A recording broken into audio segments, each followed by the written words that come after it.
Hey, what's up, guys, and welcome back to Meridian Journey. Hope we're all doing fine. And today I'm gonna continue with the story I started yesterday, While the Auto Waits, the second part and the final one.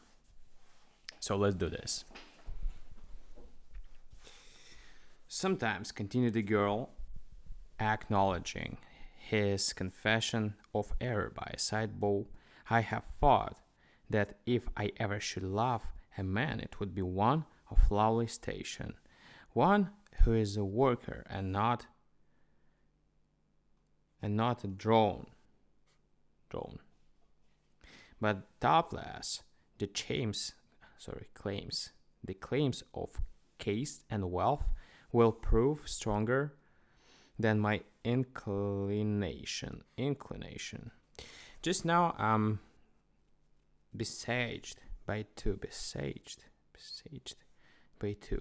One is the Grand Duke of a German principality. I think he has had a wife somewhere, driven mad by his intemperance and cruelty. Intemperance and cruelty. The other is an English marquis, so called and mercenary. That I even prefer to the diabolism of the Duke.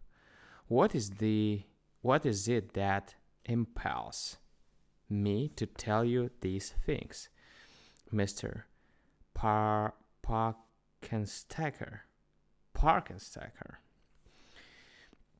Breathed the young man. Indeed, you cannot know how much I appreciate your confidences. The girl contemplated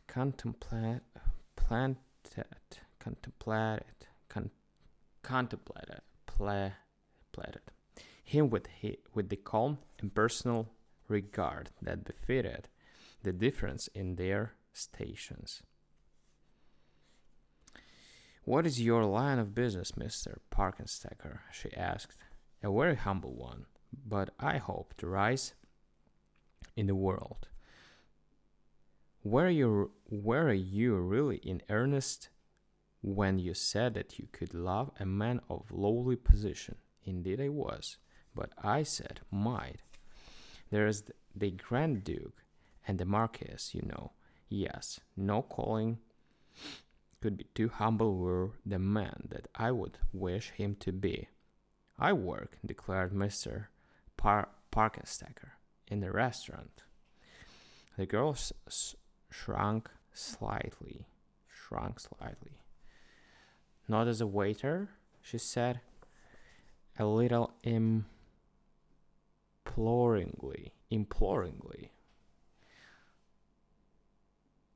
Labor is noble, but personal attendants, wallets, and I'm not a waiter.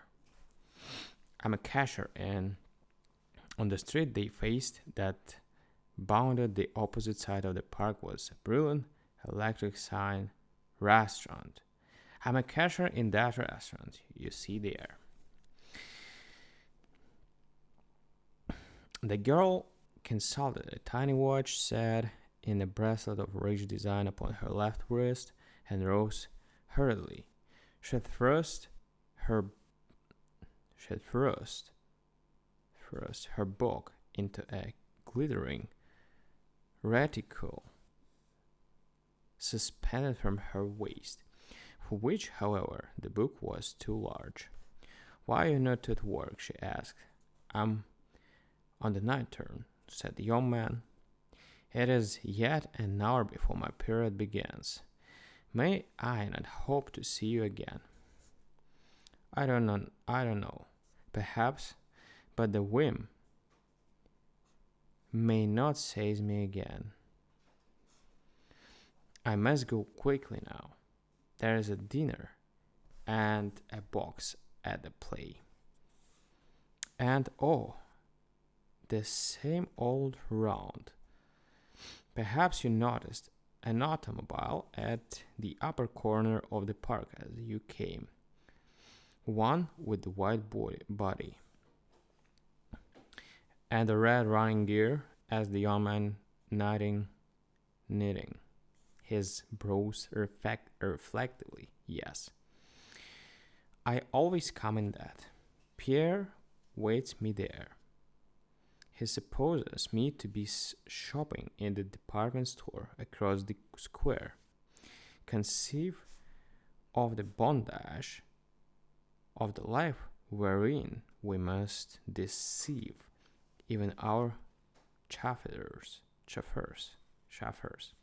Good night. But it is dark now, said Mr. Parkenstacker, and the park is full of rude men. May I not walk? If you have the slightest regard for my wishes, said the girl firmly, you will remain at this bench for 10 minutes after I have left. I do not mean to accuse you, but you are probably aware that autos generally bear the monogram of their owner. Again, good night. Swift and steadily she moved away through the dusk. The young man watched her graceful form as she reached the pavement at the park's edge and turned up along it towards the corner where stood the automobile. Then he treacherously and unhesitatingly began to dodge and skim among the park trees and shrubbery in a course parallel to her road, keeping her well inside. When she reached the corner, she turned her head to glance at the motor car and then past it, continuing on across the street. Sheltered behind a convenient standing cab, the young man followed her movements closely with his eyes. Passing down the sidewalk of the street opposite the park, she entered the restaurant with the blazing sign.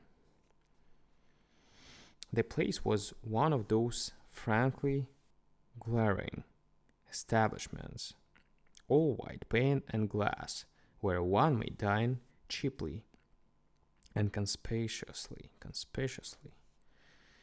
The girl penetrated the restaurant to some retreat at its rear, whence she quickly emerged without her hat and veil.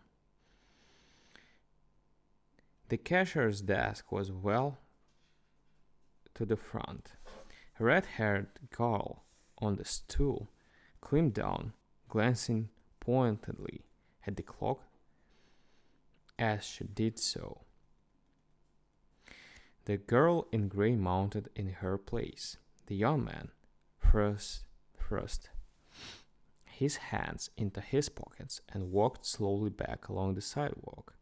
At the corner, his foot struck a small paper-covered volume lying there, sending it sliding to the edge of the turf.